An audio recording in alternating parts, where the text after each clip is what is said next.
फैसला सरकारी कर्मचारियों को मिली बड़ी राहत। सुप्रीम कोर्ट ने सीआरपीसी की धारा 197 को लेकर महत्वपूर्ण फैसला सुनाया है, जो सरकारी कर्मचारियों को उनके आधिकारिक कार्यों के दौरान सुरक्षा प्रदान करता है।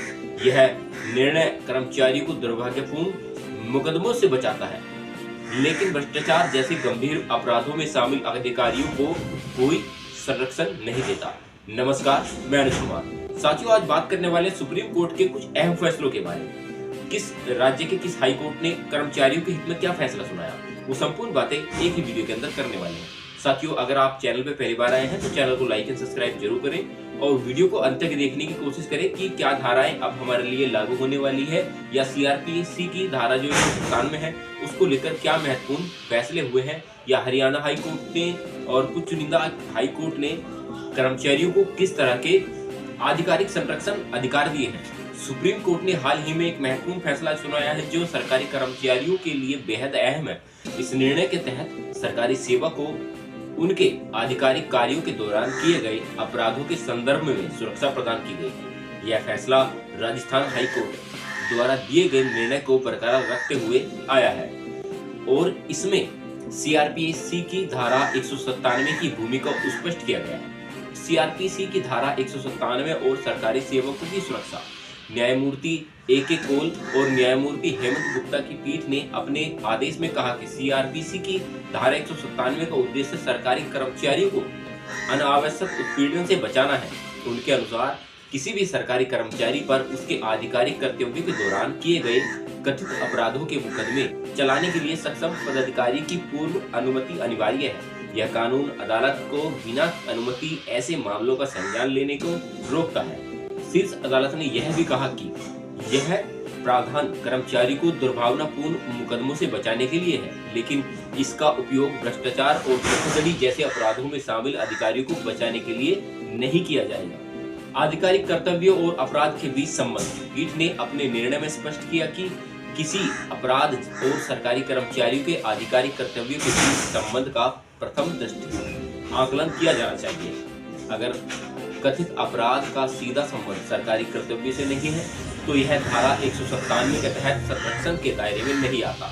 इसके साथ ही अदालत ने यह भी कहा कि फर्जीवाड़ा, रिकॉर्ड में छेड़छाड़ या गबन जैसी गंभीर अपराधों आधिकारिक कर्तव्यों के निर्वहन के अंतर्गत नहीं माना जाएगा। यह मामला राजस्थान निवासी इंदिरा देवी द्वारा दायर अपील से संबंधित है, जिसमें उन्होंने आरोप लगाया कि सरकारी अधिकारी ने उनके परिवार को बेघर करने के लिए फर्जीवाड़ा किया है।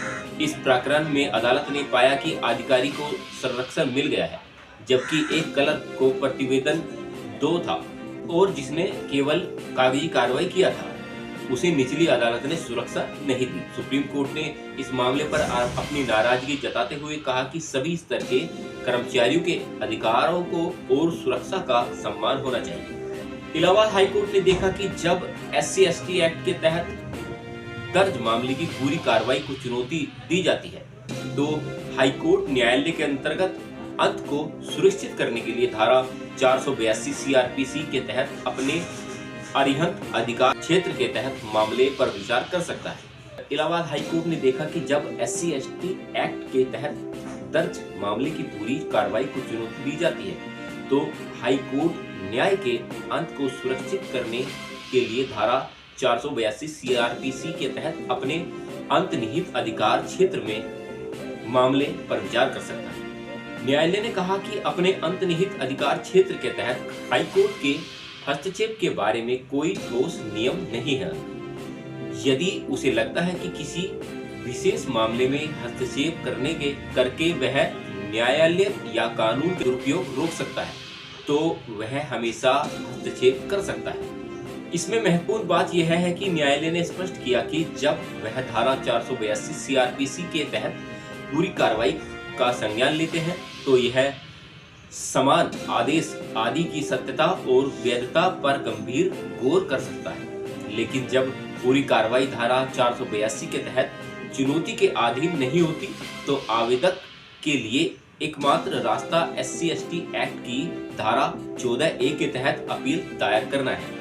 संबंध में न्यायालय ने गुलाम मुश्ताक बनाम कर्नाटक राज्य 2023 लाइव इन लॉ 421 के मामले में सुप्रीम कोर्ट के फैसले का भरोसा किया।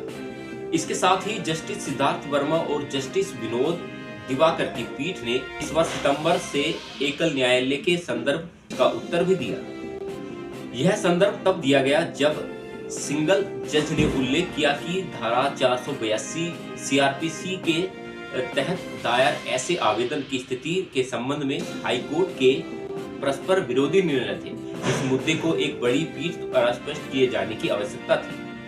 क्या SC/ST एक्ट के तहत किसी मामले की पूरी कार्रवाई को चुनौती देना, जिसमें किसी भी अंतरिम आदेश यानी समन आदेश को चुनौती नहीं दी जाएगी? गुलाम रसूल बनाम खान बनाम यूपी राज्य और अन्य के पूर्ण पीठ द्वारा प्रश्न संख्या 3 के उत्तर में निर्धारित नियम के अंतर्गत होता है। क्या गुलाम रसूल खान में पूर्ण पीठ के सिद्धांत के मद्देनजर धारा 482 के तहत एक आवेदन के माध्यम से इस न्यायालय के समक्ष SC/ST एक्ट के तहत कार्रवाई को चुनौती दी जा सकती है? यह कार्रवाई के साथ साथ आवेदक को संज्ञान लेने और समन करने के आदेश को चुनौती भी दी गई। यहाँ ध्यान देने योग्य यह है कि गुलाम रसूल मामले में अन्य बातों के साथ साथ यह माना गया कि एक पीड़ित व्यक्ति जिसने SC/ST एक्ट की धारा 14A के प्रावधानों के तहत अपील के उपायों का लाभ नहीं उठाया, उसे CRPC की धारा 482 के प्रावधानों के तहत आवेदन करके हाईकोर्ट का दरवाजा खटखटाने की अनुमति नहीं दी जा सकती। संदर्भ का उत्तर देते समय खंडपीठ ने गुलाम रसूल मामले में फैसले पर विचार किया और इसे वर्तमान मामले से अलग किया। वर्तमान मामले में सवाल यह था कि क्या कोई व्यक्ति किसी आंतरिक आदेश जैसे समन आदेश का विरोध किए बिना SC/ST एक्ट के तहत पूरी कार्रवाई को चुनौती दे सकता है, या धारा 482 CRPC के तहत हाईकोर्ट का दरवाजा खटखटा सकता है। अपने आदेश में खंडपीठ ने कार्रवाई के अनुसरणीय नहीं होना और विचारणीय नहीं होने के बीच के अंतर को स्पष्ट किया है। न्यायालय ने कहा कि अनुसरणीय नहीं होने का अर्थ होगा कि कार्रवाई बिल्कुल भी नहीं होगी, जबकि अब इसमें न्यायालय की तर्क जो है उसके बारे में चर्चा करते हैं। हाईकोर्ट ने अंतर्निहित अधिकार क्षेत्र से संबंधित किसी आवेदन पर विचार किए जाना चाहिए या नहीं, यह एक ऐसा प्रश्न है जिस पर मामले के तथ्यों और परिस्थितियों के आधार पर विचार किया जाना चाहिए। इसका उत्तर दिया जाना चाहिए।